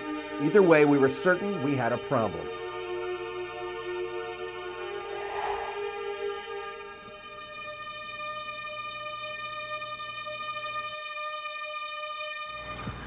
We want Ashley out tonight. Huh? No, my man was eyes on the prize, baby. Laser focused, okay? When Ashley brother zoned him, it was over. It was over. He was just way too hyper focused on that. He didn't see nothing, dude. He was just like, You can eat both for either Hush or Ashley. Wow. You have no idea how relieved we were when we found out you were just playing the game and trying to vote Ashley out. That was close. That's the closest call we've had. He doesn't know. So funny. It's so much, like, that wasn't even on my mind. I still think there's about a 20% chance he does know, and he's just playing us now. Wow. How close did you actually get to figuring it out? Like on a scale of 1 to 10, like 10 being figuring out and 1 being like having no idea. Like a 3. Really? Yeah. Like, I'm sorry that you guys went through all that, but everyone else's perception of the way things were going to be taken by me was so paranoid, okay? Everybody from, you know, the guy. yeah, man's like, I'm a simple guy. Put titties in front of my face and I'm not going to think about it. Like, I have a factory reset every time I see a new pair of titties. And you guys gave me a pair of titties every single episode, which is ironically what they're not mentioning here, but that was literally like half the reason why he was just completely clueless. Every time he got close, like, they're not even mentioning this, like with the Molly photo, boom, blammo, titties later that night. He's like, oh, what? I forgot everything. Where am I? Guy up here to, you know, the lowest guy down here, you know, on your side of the fence. Right. But with me, you know, Matt Kennedy Gould is a person who wants to, you know, make good TV, a person who wants to follow direction. Do you know what I mean? Mm-hmm. And because that's the kind of person I am. So because I'm a rule follower, I think that helped you guys out a lot, you know? Sure. I can't say enough how much how out there that concept is that the show's all about you. You know what I mean? Like, that doesn't come into someone's consciousness. You think you're a little gullible that way? Oh, I'm definitely a gullible type person. Yeah. Well, on behalf of everyone connected to the show, I want to thank you for not figuring it out. For what it's worth, I'm super glad that I never figured it out. Good. Coming up, we're going to revisit the moment where Matt almost put his own show in jeopardy when we return to the Joe Schmo Show. Welcome back to the Joe Schmo Show, the aftermath. I'm Ralph Garman, and I'm talking with Matt Kennedy Gould. Matt, we tried to plan for everything on this show, but the one thing we could never truly plan for was you. In fact, our most difficult night on the set was also your most difficult night on the set. I think there is like a larger conversation to be had about this, like being like a very boring white guy in 2003 from like fucking Pittsburgh, like the default character. I think that genuinely played a role in both his interest in like always following the rules of the system, because like the system hasn't really failed him, even though he hasn't really like popped off. You know what I mean? He hasn't really done anything, and yet he still had like a normal life, and you know he's having fun. He's going playing basketball and stuff like that. It's like that actually almost is like a weakness, that passive buff that you get as a white guy, like as a cishet white dude in 2003, was literally a fucking weakness as well, because like, you know, he was just like, he just didn't even think about how he was the center of the conversation in almost every single circumstance, because it's like, yeah, that's kind of normal. You know, of course I'm supposed to be, you know, I'm the guy, and you know the system is designed basically for me. The system is designed basically for me anyway, so yeah, why wouldn't I follow the rules? It's like he literally was the Joe Schmo. Like they found actually the Mr. Schmo, Mr. Joseph Robinette Schmo. That's why I said as a black man myself that they picked a black guy. He would have seen through the show first day, no cap. Yeah, that's what I mean. Like, you bring someone who isn't like a born and bred Joe Schmo type dude from, you know, Pittsburgh or whatever, right? Or Ohio. All of a sudden, you have a situation where like there's going to be built-in skepticism. Like, why am I the fucking center of the conversation? You know, he didn't have to build any sort of like street smarts or anything like that. You know what I mean? He has a lot of like liberal tendencies. This show does not pass the Bechdel test. My friend, it was on Spike TV, which is like the anti-Bechdel test channel. The deciding vote in tonight's eviction ceremony. Earl. Earl, it's time. The House has voted. You're dead to us. We were all pretty shaken up when we saw your reaction to Earl's eviction, and everyone started wondering if we had gone too far. You're overcrediting his whiteness and undercrediting his narcissism, probably a big part of his selection. Yeah, the narcissism played a role in this for sure. Far. Is Matt crying? Yeah. Oh my God! He loves you, man. I know it. No one watching will understand until you're in the position. You have no idea. Oh, he's just sensitive, Rhett. I know, but it just hurts me so Sure it does, because that's real. I'm not gonna lie, I'm not happy about this. When I heard Matt sniffling behind me, that was the hardest part. You know, I couldn't stop from crying then. I really wanted to... They weren't crying for Earl. They started crying because they were like, holy fuck, we're emotionally traumatizing this man. Which is pretty funny because like that was a turning point for in the show, even for myself, where I was like, damn, this is content, but like at what cost? You know what I mean? Content is content, but at what fucking cost? Holy shit. Right? I tell Matt about the show last night when he was crying behind me when Earl was leaving. When we saw Matt really crying, it really hit us all that we need to be very careful. Like, what is really going on here? They were really upset.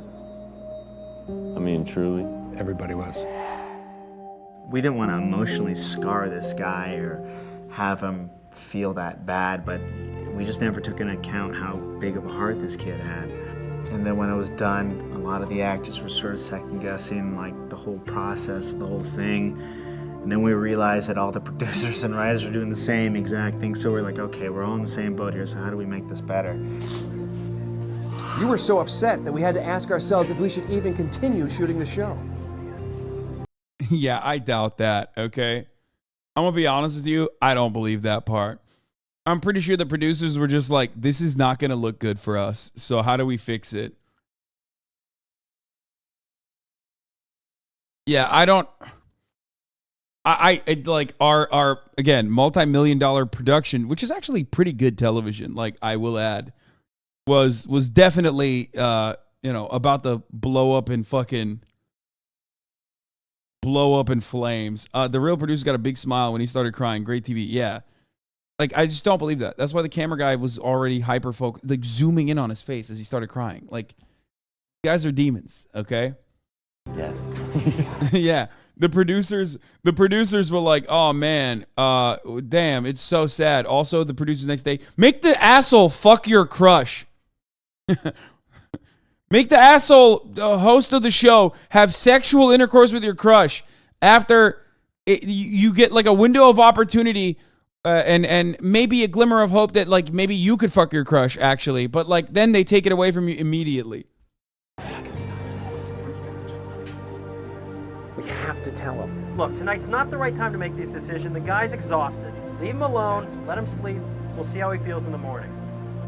After getting some rest. That's in post. They added that in post. There's no way they were talking about that. And spending some time with Brian, you may remember the producers asked you if you wanted to continue taping. And fortunately, you said yes. We never wanted him to feel that emotional, but at the same time, we did want him to have an experience where he could feel whatever emotions he wanted to feel. Well, I think we all want to know, what was it about Earl's eviction that upset you so much? It had a lot more to do than simply like I loved Earl a ton and didn't want him to leave. You know what I mean? A situation, of this nature is stressful to anybody. Sure. And then you throw in somebody who cares about people and it jumps up a little more. Right. And then you throw in somebody who, could have sworn Ashley was leaving. But I believe the actors got sad because as an actor, you're not supposed to like the difference between acting and gaslighting is when you're actively doing it to a real human being who is oblivious to the fact that you're acting. So like for them, that's a moment where they're like recognizing, oh shit, like what we're doing is like kind of fucked up. Producers, I don't think so. No, I just don't think so. Especially if they have like hardened reality TV show producers. There's no way. I know that like a lot of the guys were actually like writers themselves. They went on to write Deadpool 1 and 2 apparently, which is part of the reason why maybe they felt a little conflicted because this is the first moment where they realized like, oh shit, whatever. But like the actual producers, this is what they do. They do way worse shit in reality TV. They do way worse shit in reality TV on a daily basis. Look at TLC. Look at The Learning Channel. How much have we watched? How many episodes have we watched of like 90 Day Fiance where like things that are unimaginably cruel are happening? And like, that there's a producer behind the scenes making sure that happens, prodding, poking, pushing buttons on purpose, deliberately to get that content out. They made a motherfucker give birth. They made someone give birth on reality TV. Like, they brought cameras in to the fucking room. Do you guys remember that? I forget which it was. It was a 90 Day Fiance, but I don't remember which one it was.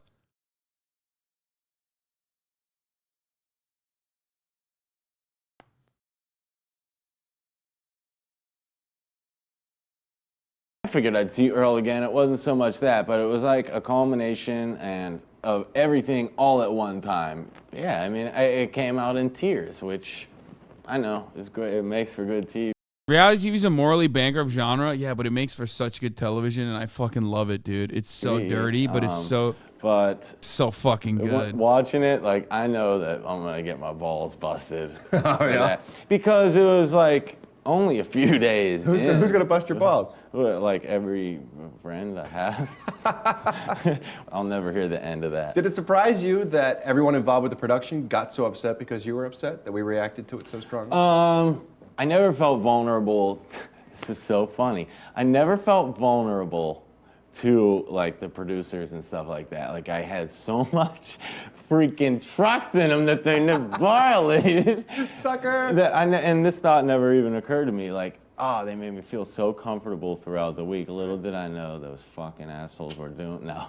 Welcome to Hollywood, Mr. Yeah, Gould. exactly. Yeah. And then to lighten up the mood, Tinseltown, the producers came up the with big these great city. ideas of having a love affair between Dr. Pat and Hutch. Oh, wow. And then a little game called Sumo Slam. Yeah. Both of those ideas kind of backfired, didn't they? The morning following Earl's eviction, I wanted no parts of anyone except for Brian. Okay?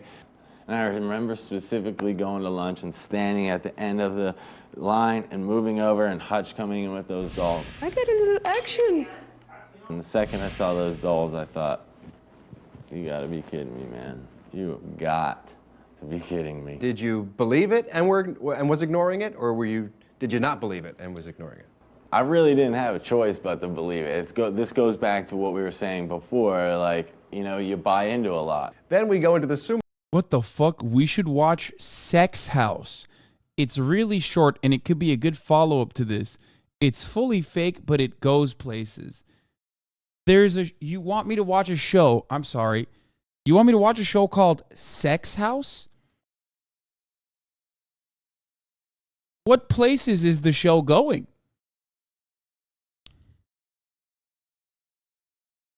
I mean, you just, what is this? What's happening? You said, Porn Reacts, let's go. There was a show called A Baby Story. Every episode ended with a birth. Andrea, you watch too much reality TV. Oh, it's made by The Onion. Oh, okay. It's not. Okay. I literally was about to be like, that sounds like it's, an Onion article title.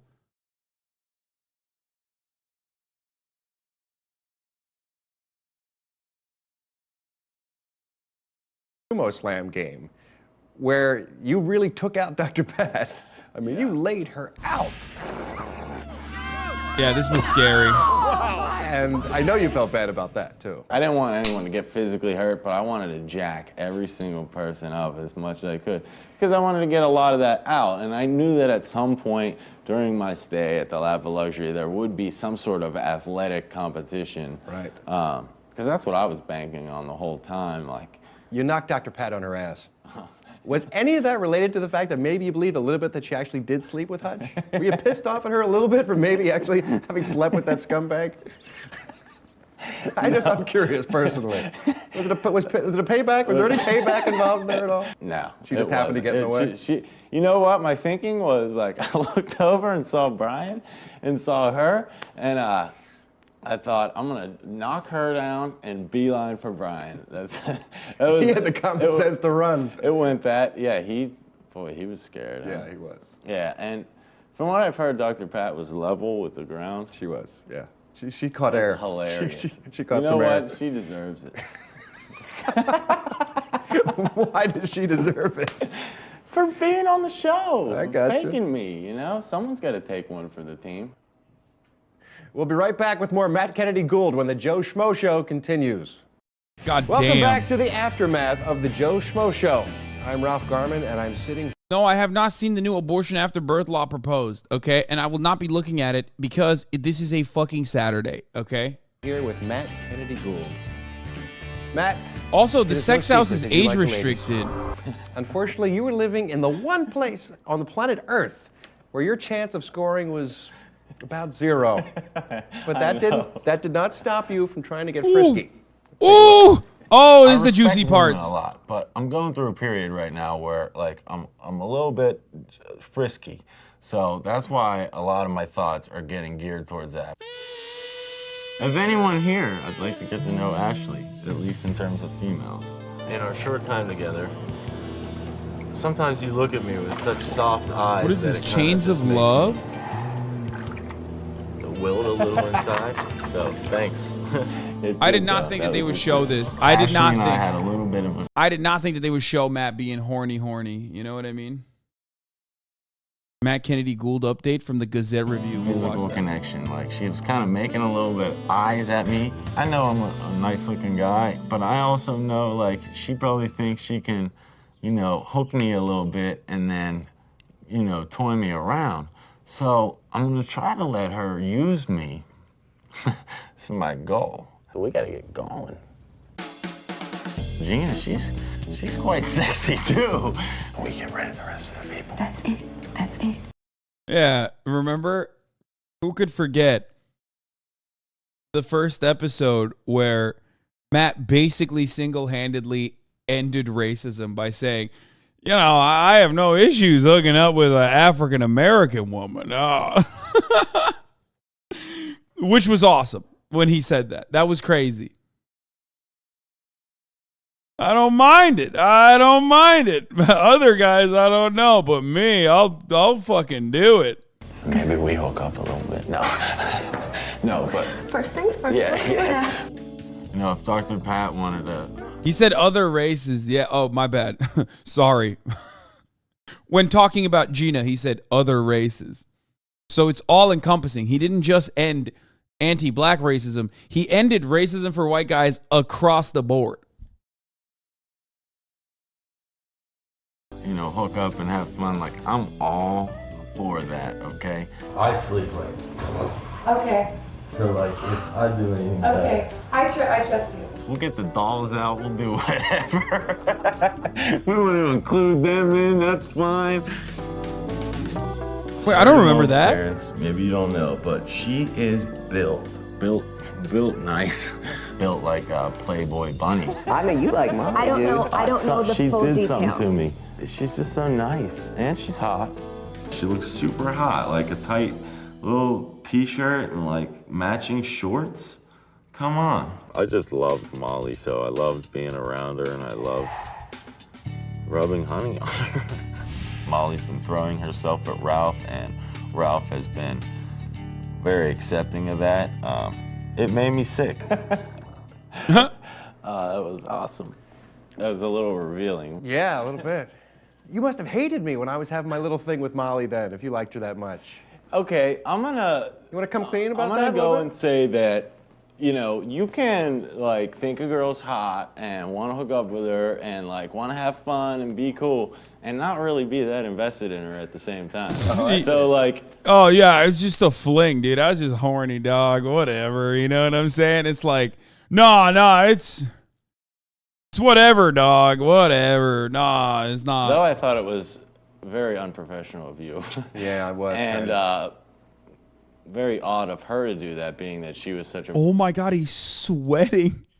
Bro, he's sweating. Stop.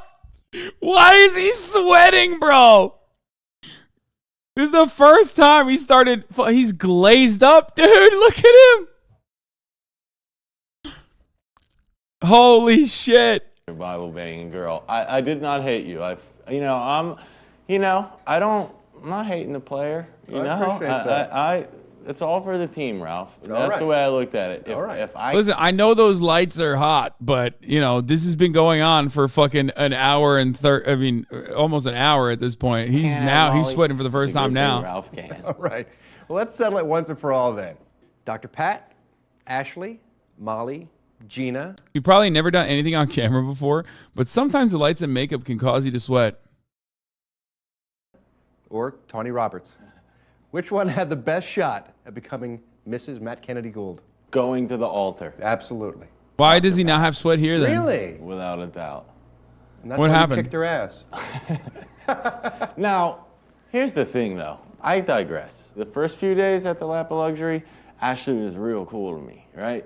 But then one day, like, just when I thought, like, I'm like, this girl might be down for a little something, a little fun. That's all I wanted. I didn't want to walk to the altar with any of them. Right. I just wanted some good American fun.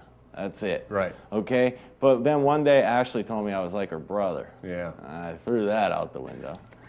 You know? Sweating Then again. Dr. Pat had sex with Hutch. Well, there she went. We voted Gina off the first day. She went early, And yeah. Molly had an ex-boyfriend, and then he came. She was a virgin, but yet she was hooking up with you. Yeah, it's all very odd. So, you know, I was left with Kip, and whatever happened, happened. All right. Well, coming up, we're going to take one Interesting that they're both under the same lights and he's not sweating, but Matt is. I wonder what last that look at the was man about. we've all come to know and love when the Joe Schmo Show continues. I guess he's like a professional TV guy, so he's used to it, maybe. Welcome back to the aftermath of the Joe Schmo Show. I'm Ralph Garman, and here, of course, is our star, Matt Kennedy Gould. One of the joys of making this show has been getting to know what a great guy you are. Thank you. It didn't take long for all of us to realize when we were working with you that you're an incredible person, and whatever the situation was, you were going to make the right decision. We found pretty early on that we could always count on you. Watch this. Matt, you are my knight in shining armor. If you don't let go, On. I'm gonna throw you in the freaking pool. You are not throwing him in the pool. I will whoop your ass if you throw him in the pool. Then you'll be out. If you let him get to you like that, I'm gonna be real upset. Don't even respond. Yeah, well, You got the Matt man. I'm the sickest dude, the baddest dude here. Another of the many indicators of what a nice guy Matt is came up during the talent show because Kip was doing his awful magic act. Pick a card. Okay. Show the card to all of the cameras. And he was supposed to pick the card out of the deck that Matt had previously picked. Okay, there. Now, show the audience. This is the card. That's But once again, I mean, this guy is just golden. Where are my pictures that I took? Get his pictures, dude. Just they're gone. I ruined them. I cut them That up. was our memories. Well, What do you mean you cut him up, I dude? cut them up, dude. I thought it'd be funny. If you really cut him up, like, you honestly have to take a look at yourself. This was never brought up initially when I They took warn on the you. gig. You know, they didn't say, you know, we're going to make an ass out of you. It was all done very backhandedly. Makes you feel better. I'd do it. I'd dress up in that. I know you feel dumb and it might look dumb, but I don't think it'll have detrimental effects upon your career, really. But then I'm from Pittsburgh. This guy is just. There's nobody else like him. You wanted a bikini and a hot tub when you're chained to a guy. I'm not, no offense. Thank you. I appreciate that. I didn't take any offense. Matt just turned his back. Out of respect for, this relationship, he turned his back so we could talk to each other. Molly, you can go out that front door right now. You can't go out. She can't go out. She can go out and disqualify Yes, herself. she can. Well, yes, She's very- but she has to know that she'll Right. be disqualified if she leaves the mansion. Molly, you make that choice right now. Yeah. I want you to please take my 7-day stay to Utah, and there is no question about it. You will take the trip. Okay? A lot of people might think that I might regret giving it to her. It's weird. He's a good guy. Parts of him not being such a good guy, they're not showing here. But I understand why they wouldn't do that. Okay, because inside of you are two wolves. Okay, one is when you're not horny, and the other is at the top of the hour when you don't expect a 3-minute ad break to come, but it's coming anyway. So you subscribe ahead of time. So be the second wolf. Wolf that subscribes for $5 or for free with a Twitch Prime or by getting gifted a sub and avoids the top of the hour ad break, which is 3 minutes long. Right. What is this? Check out his Instagram. You guys keep sending me his Insta. This isn't him, you fucking goobers. This is a different person. You sent me the Instagram of a random person, a random Matt Gould who looks nothing like the person. Look, chat is so silly sometimes, bro. Look at this. Actually, you know what? I'm going to paywall the rest of this. Here's the 3-minute ad break now. You literally, what? And people are just like, oh, dude, he was just overcompensating because he's gay. It's like, what do you mean, dude? This is like not even remotely similar looking to that guy. Check out this random guy who happens to have a very common fucking name.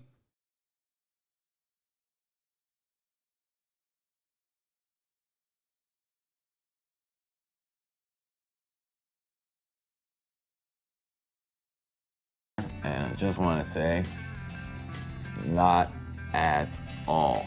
I felt great about it. I felt like I had done something great for somebody. We could take Brian out the next round too. Because I'm telling you right now, dude, he's gonna split your vote. I know you guys are friends. I think that's cool, whatever. You're too close. Done. Both Ashley and Hutch want me to vote Brian. 748, I'll take it. It's not gonna happen. I've made a commitment to Brian and him to me, and I plan on seeing that through. He's my friend. And that's that. Wow. You could have made the wrong choice in any one of those situations, and yet you didn't. You always made the right choice. Do you breathe a sigh of relief knowing that that's your legacy on television? That's what people are going to get to see? Very much so, Ralph. Very much so. This is, I did a good job. But, you know, one thing. All there's things cameras watching you considered, all the all time. things considered, you know, just a fucking normal ass white boy.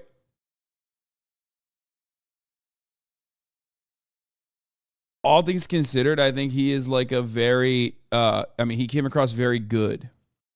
And that's something I'd just like to touch on real quick. You know, everyone continues to tell me I'm a great guy and blah, blah, blah. Like, I didn't, you know, what I've seen, that's who I am. But I was really cautious of, you know, my actions. You know, it wasn't like I just went full bore or like totally comfortable. Do you know what I mean? Like, I'm not as great as you think. So you were careful not to embarrass you.